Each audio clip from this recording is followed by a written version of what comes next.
সাবেক প্রধানমন্ত্রী শেখ হাসিনার বেসরকারি শিল্প বিনিয়োগ বিষয়ক উপদেষ্টা সালমান এফ রহমান এবং সাবেক আইনমন্ত্রী আনিসুল হক গ্রেফতার হয়েছেন। দর্শক, অ্যাকশন শুরু হয়ে গেছে। গদিচ্যুত শেখ হাসিনার উপদেষ্টা সালমান এফ রহমান এবং আইনমন্ত্রী আনিসুল হক দুজনই আজ গ্রেপ্তার হয়েছে। অবশেষে নাকি এবার স্বরাষ্ট্রমন্ত্রীও কোটি কোটি কারি টাকা সহ গ্রেফতার হলেন। দর্শক শ্রোতা, এইদিকে এবার যা বললেন সেনা প্রধান এবং অবশেষে যে তথ্য পাওয়া গেল, দর্শক শ্রোতা, এই স্বরাষ্ট্রমন্ত্রীকে কোথায় গ্রেফতার করা হচ্ছে এবং তাকে কি জনগণেও গণধোলাই দিল কিনা সে বিষয়ে আমরা বিস্তারিত জানবে এবং বর্তমান যে এই চলমান পরিস্থিতি রয়েছে তা নিয়ে কিন্তু অনেক আপডেট আজকে রয়েছে, যার কারণে সম্পূর্ণ ভিডিওটা না টেনে দেখতে চেষ্টা করবেন। তো কথা না বেরিয়ে চলুন আমরা ভিডিও মূল আলোচনা চলে যাই। ভিডিও মূল আলোচনা চলে যাওয়ার আগে আপনার কাছে আমার ছোট করে এক অনুরোধ, আপনি প্রত্যেক মুহূর্তের আপডেট পেয়েছেন তো অবশ্যই চ্যানেলটি সাবস্ক্রাইব করে দেবেন এবং পাশে থাকা বেল আইকনটি ক্লিক করে দেবেন, তাহলে প্রত্যেক মুহূর্তের আপডেটটি সবার আগে পৌঁছবে আপনার কাছে। তো সব কথা না বেরিয়ে চলুন আমরা আসলে ঘটনাগুলো বিস্তারিত দেখে আসি। দর্শক, অ্যাকশন শুরু হয়ে গেছে।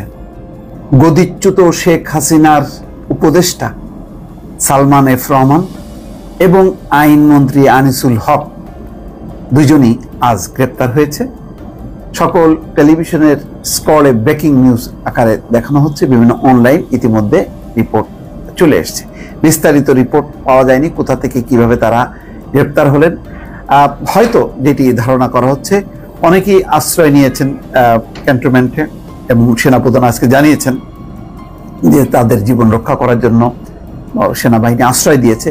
প্রাণ ভয়ে অনেকে পালিয়ে সেখানে গেছেন, সেনাবাহিনী সেখানে আশ্রয় দিয়েছে। আশ্রয় দেওয়া মানে এই না যে তাদেরকে ছেড়ে দিয়েছে, তা না, তাদেরকে এক জায়গায় রেখেছে বা ভিন্ন ভিন্ন জায়গায় তাদের নজরবন্দি করে রেখেছে বা আটক করে রেখেছে। এখন আইনানুগভাবে তাদেরকে হস্তান্তর করা হচ্ছে। এতদিন থানা, পুলিশ কোনো কিছুই ছিল না। এখন সেই কার্যক্রম শুরু হওয়ার পর এখন আস্তে আস্তে এই বিতর্কিত মানুষগুলোকে, যারা নানা অপরাধের সঙ্গী, যারা গত 15 বছরে এই দুঃশাসন টিকিয়ে রাখার জন্য নানা অপকর্ম করেছে, সালমান এফ রহমানের ব্যাপারে যদি আলোচনা করেন, আনিসুল হকের ব্যাপারে যদি আলাপ করেন, এদের অপরাধের কোনো শেষ নেই। সালমান এফ রহমান শুধু শেয়ার বাজার ধ্বংস করেনি, ব্যাংক পাড়া একদম লুটে পুটে খেয়েছে। ব্যাংক অ্যাসোসিয়েশন করে পুরো ব্যাংকগুলো তাদের নির্দেশে, সালমান এফ রহমানের নির্দেশে পরিচালিত হতো এবং বিদেশিদের সাথে নেগোসিয়েশন, সমস্ত কিছু, কোনো কিছু সরকারকে বোঝানো, প্রধানমন্ত্রীকে বোঝানো, কোনো কিছু তো করেইনি। বরং এরা অরাজনৈতিক হয়ে, যাদের জীবনে ব্যাকগ্রাউন্ড কোনোদিন আওয়ামী লীগ ছিল না, শেষের দিকে দেখা গেছে যে এরাই হচ্ছে আওয়ামী লীগের হর্তাকর্তা, এরাই সরকার চালাচ্ছে এবং শেখ হাসিনার কাঁধে ভর করে, শেখ হাসিনার আশ্রয় প্রশ্রয় মদদে এরা হচ্ছে মানে টাকার কুমির। শত শত কোটি টাকা তারা বিদেশে পাচার করেছে। এই দুষ্কর্ম, অর্থনৈতিক দুরবস্থা, লুটপাট, টাকা পাচারের দায়ে অভিযুক্ত সালমান এফ রহমান ধরা পড়েছে। আর আনিসুল হক, আমি বলবো যে একটা ঠান্ডা মাথার একেবারে খুনি।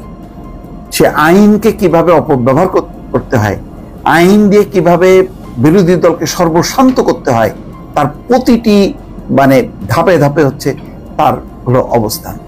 এই আইনমন্ত্রীর নিম্ন আদালত থেকে শুরু করে উচ্চ আদালতে তার নির্দেশে যেভাবে শেখ হাসিনা চেয়েছে সেইভাবে সেটি সে মানে সেইভাবেই সে পরিচালিত করেছে। ফলে পুরো আইনাঙ্গন যে আজকে কলুষিত, আইনে আদালত থেকে যে মানুষ কোনো বিচার পায়নি, ন্যায় বিচার পায়নি, বরং আদালত যে বিরোধী দল দমন পীড়নে ব্যবহার হয়েছে তার কারণে, এই আনিসুল হকের কারণে।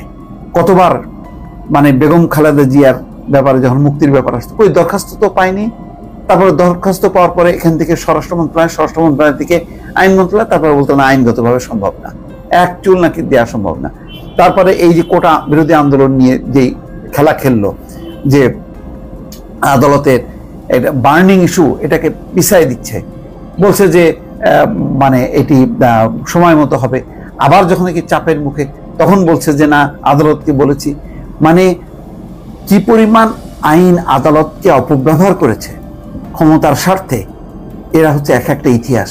এদের অপরাধের কোনো শেষ নেই। আমি জানি না এদেরকে নিয়ে কিভাবে তদন্ত করা হবে, একটা পূর্ণাঙ্গ তদন্ত করে এদের প্রতিটা তদন্তের একেবারে ফিরিস্তি জনগণের সামনে তুলে ধরা উচিত এবং আরো যে সমস্ত অপকর্মের হোতারা লুকিয়ে আছে তাদেরকে গ্রেপ্তার করা উচিত। কেননা এদের ব্যাপারে মানুষের এখন বিন্দু মাত্র কোনো সহানুভূতি নেই, বরং আজকে এই যে তারা এক এক করে পাকড়াও হচ্ছে, আমার বিশ্বাস বাংলাদেশের অধিকাংশ মানুষ খুশি, আওয়ামী লীগেরও বহু মানুষ খুশি, কেননা এরা হচ্ছে আওয়ামী লীগকে ব্ল্যাকমেইল করেছে। এদের রক্তে, এদের ইতিহাসে তারা ধারাবাহিকভাবে আওয়ামী লীগ করেছে, বহুকাল আগে থেকে এরকম কোনো ইতিহাস নেই। বরং এরা হাইব্রিড নেতা হয়ে আওয়ামী লীগকে ধ্বংস করেছে, শেখ হাসিনাকে ধ্বংস করেছে, অথবা শেখ হাসিনা এদের মাধ্যমে এই অপশাসন দীর্ঘায়িত করার পরিকল্পনা করেছে। এই হচ্ছে নাটের দুই গুরু আজকে অ্যারেস্ট হয়েছে। আমার ধারণা যে আরো এক এক করে ওবায়দুল কাদের সহ যারা লুকিয়ে আছে দেশের বিভিন্ন প্রান্তে, তাদেরকে অবিলম্বে গ্রেপ্তার করে মানুষের যে ক্ষোভ। তো দর্শক, আপনার ভিডিওটি দেখলেন। ভিডিও দেখে যদি আপনার কোনো মন্তব্য থাকে তাহলে অবশ্যই কমেন্ট বক্সে আপনার মূল্যবান মন্তব্য জানিয়ে দিবেন। দর্শক, এখন আমরা পরবর্তী আরেকটি ভিডিও দেখব, যেটা দ্বারা আরও কিছু তথ্য আমরা জানতে পারবো। দর্শক, চলুন আমরা সেই ভিডিওটি বিস্তারিত দেখে আসি। সাবেক প্রধানমন্ত্রী শেখ হাসিনার বেসরকারি শিল্প বিনিয়োগ বিষয়ক উপদেষ্টা সালমান এফ রহমান এবং সাবেক আইনমন্ত্রী আনিসুল হক গ্রেফতার হয়েছেন। এই বিষয়ে দর্শক আপনাদের আরও জানাতে চাই। নিউজরুম থেকে আমাদের সাথে যুক্ত হচ্ছেন সহকর্মী মাসুদুর রহমান। আমরা তার সাথে কথা বলব। মাসুদ,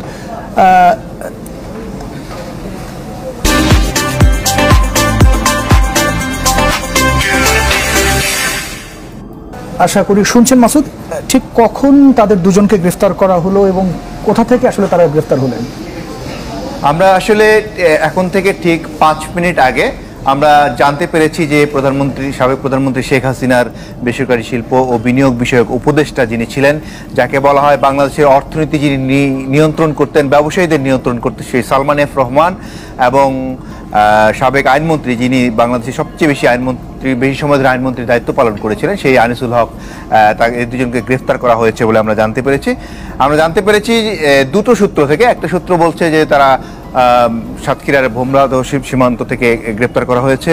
আরেকটি সূত্র ঢাকা মেট্রোপলিটন পুলিশ কমিশনার সূত্রে আমাদেরকে যেটা জানানো হয়েছে সেটি হলো যে নৌপথ দিয়ে পালানোর সময় এই দুজনকে সদরঘাট থেকে গ্রেপ্তার করা হয়েছে। দুটি সূত্র দুই দিক থেকে বলা হয়েছে, তবে যেহেতু ডিএমপি কমিশনার আমাদেরকে সবশেষ জানিয়েছেন যে এই দুজনকে গ্রেপ্তার করা হয়েছে, সেই বিষয়টি আপাতত সেই সূত্রটি আমরা নিশ্চিত করে আমরা আমাদের ব্রেকিংটি নিশ্চিত হয়ে ছাড়ি।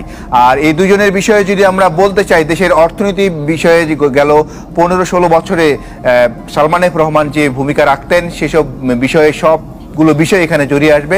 তবে এখন পর্যন্ত স্পেসিফিক কোন বিষয়ে তাদেরকে গ্রেপ্তার করা হয়েছে অথবা কোন মামলায় গ্রেপ্তার করা হয়েছে সেটি এখন পর্যন্ত পুলিশের পক্ষ থেকে নিশ্চয়তা দেওয়া হয়নি এবং পুলিশ আমাদেরকে সেটি কনফার্মও করেনি। তবে এতটুকু নিশ্চয়তা দিয়েছে তারা যে এই দুজনকে গ্রেপ্তার করা হয়েছে, যারা কিনা সদরঘাট দিয়ে তারা পালাতে চেয়েছিলেন বলে পুলিশ সূত্র বলছে। তো দেশের বিচার বিভাগ নিয়ন্ত্রণ করতেন আনিসুল হক, তার বিরুদ্ধে অনেক অভিযোগ ছিল। আমরা অনেক সাংবাদিকরা তার বিরুদ্ধে সংবাদ প্রকাশ করতে পারেনি। তিনি কি বিচারকদের সিন্ডিকেট নিয়ন্ত্রণ করতেন আমরা কাছ থেকে দেখেছি এবং সেই আনিসুল হককে আজকে গ্রেপ্তার করা হয়েছে। কিছু অভিযোগে, সুনির্দিষ্ট অভিযোগে পুলিশ গ্রেপ্তার করেছে বলে পুলিশ থেকে কনফার্ম করেছে। আর সালমান এফ রহমানের বিষয়ে যদি আমরা বলি, তিনি দেশের বেশি বাণিজ্য বিভাগে যিনি মাফিয়া বলা হয় সেটি তিনি নিয়ন্ত্রণ করতেন, তাকেও গ্রেপ্তার করা হয়েছে। সব মিলিয়ে আমরা হয়তো পরের সংবাদে আপনাকে জানাতে পারবো যে কোন দুটি মামলা তাকে গ্রেপ্তার করা হয়েছে এবং কোথায় তাদেরকে নিয়ে যাওয়া হচ্ছে সেটিও নিশ্চয়ই পরবর্তী বুলেটিনে আপনার মাধ্যমে জানাতে চেষ্টা করবো। দর্শক, তো দর্শক, আপনারা সম্পূর্ণ ভিডিও দেখলেন। সম্পূর্ণ ভিডিও দেখে যদি আপনার কোনো মন্তব্য থাকে তাহলে অবশ্যই কমেন্ট বক্সে আপনার মূল্যবান মন্তব্য জানিয়ে দেবেন। দর্শক, কথা বলতে বলতে আমরা ভিডিও শেষ করে চলে এসেছি। ভিডিও কিন্তু শেষ করে আপনার কাছে আবার অনুরোধ করছি, আপনি প্রত্যেক মুহূর্তের আপডেট পেয়েছেন তো অবশ্যই চ্যানেলটি সাবস্ক্রাইব করে দেবেন এবং পাশে থাকা বেল আইকনটি ক্লিক করে দেবেন, তাহলে প্রত্যেক মুহূর্তের আপডেটটি সবার আগে পৌঁছবে আপনার কাছে। দর্শক, বিশেষ করে সবাই ভালো থাকবেন, সুস্থ থাকবেন। আল্লাহ হাফেজ।